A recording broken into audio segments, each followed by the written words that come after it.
guys, ngayong hapon na to is magluluto tayo ng pansit bihon pang merienda. At ipapakita ko ngayon sa inyo yung mga ingredients ng ating bihon. Ito po yung bihon natin, kalahating kilo po yan. Siyempre, ito po yung kalamansi na ilalagay natin mamaya pag naluto yung ating. Meron tayo ditong chorizo, sibuyas, tsaka bawang. At siyempre, pananahog natin, baboy, tsaka yung manok. At syempre, meron tayong beans, repolyo at carrots. Hindi mawawala yan. At syempre, kimchi, pampabango. At syempre, meron tayo ditong toyo, at saka paminta. Tapos ito yung dato puti na oyster ripik, oyster sauce na pang pansit. At syempre, para hindi mawawala yung beef cubes. Beef yung gagamitin natin kasi syempre mas larasa ito. At syempre magsimula na tayo magluto.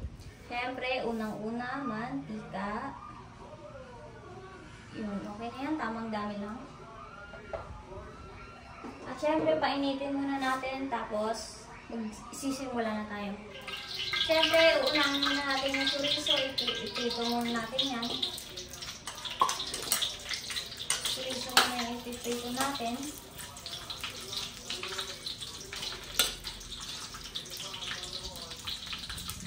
Tapos pag naluto yung chorizo, isi-set aside natin yan. At tapos, igigisa na natin ito. Siyempre, maganda na yung pagkakaprito ng ating chorizo. Ilalagay lang natin dyan sa gilid. At siyempre, igigisa na natin doon. Sisimulan natin sa bawang.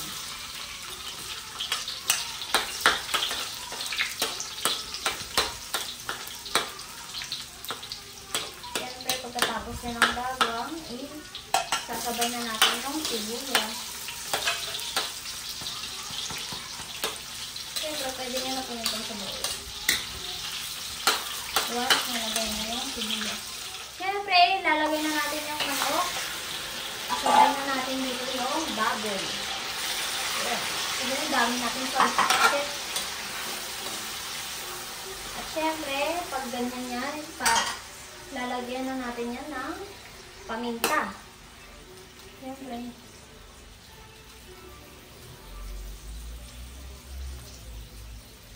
yan, saktong-sakto. And syempre, toyo. Nalagyan natin yung toyo yan.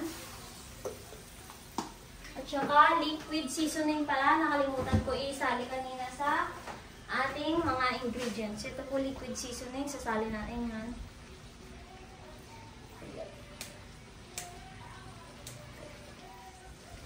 Syempre, ilalagay na natin yung liquid seasoning. Pampabango lalo ng ating pansit.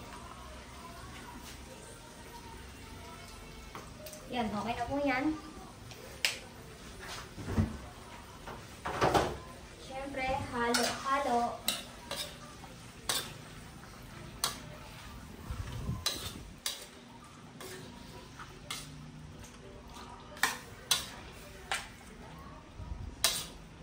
Isasabay na rin pala natin dito yung ating oyster sauce para mas lumasa siya lalo dito sa ating mga sahog.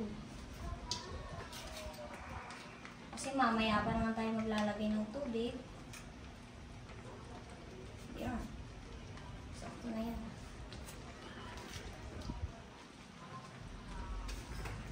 Siyempre, halo-halo.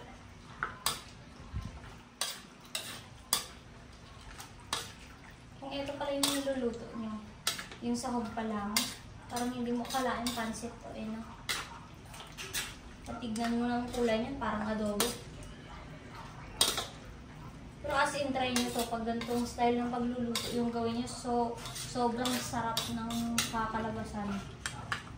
Siyempre, maglalagay po tayo dito ng cubes. Ito na po yung cubes natin. Nag-iisang beef cubes. At siyempre, titimplahan natin yan ng puli na sarap. Hirap na buksan. Uli na sarap. Para manuot lalo yung lasa niya sa ating sahog.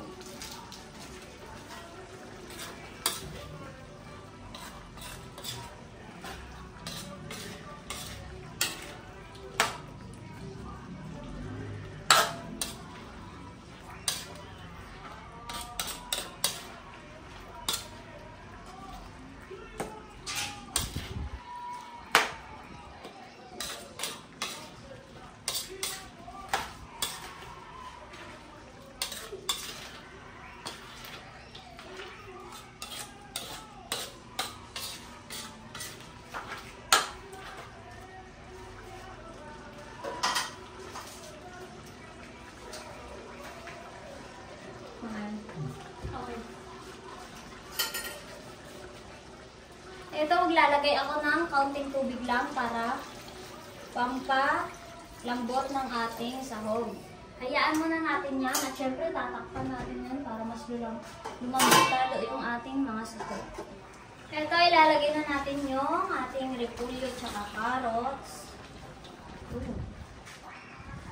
Ubus yan. Bawal masayang. At syempre yung ating green peas. Beans. Beans pala, beans. Tapos ito, kinchay. Sarap na. Siyempre, haluin natin ng... Hindi pa pala ako dito naglalagay ng tubig. Hindi pa ako nagdagdag pala. I mean, yung kung ano yung dinagdag natin kanina, yun lang po yung tubig hanggang ngayon. Kasi pinapalambot ko pa ng maigi yung ating sahog. Kasi medyo malambot na rin, kaya sinama ko na dito yung ating mga gulay.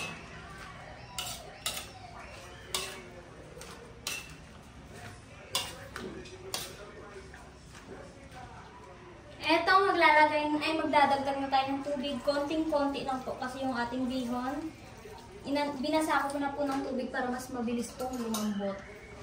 Ito po yung ating bihon, binasa ko na po ng tubig yan para mas mabilis po yung lambot niya. Yan.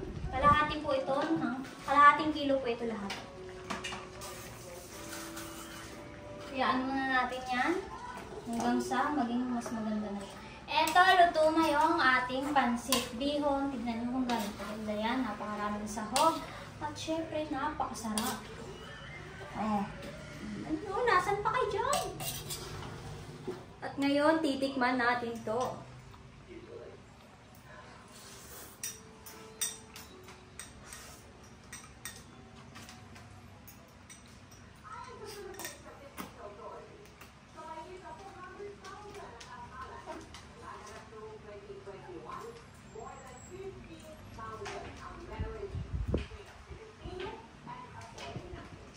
Napakasarap, pwede pang negosyo at syempre sulit-sulit pang merienda. Kaya naman, subscribe!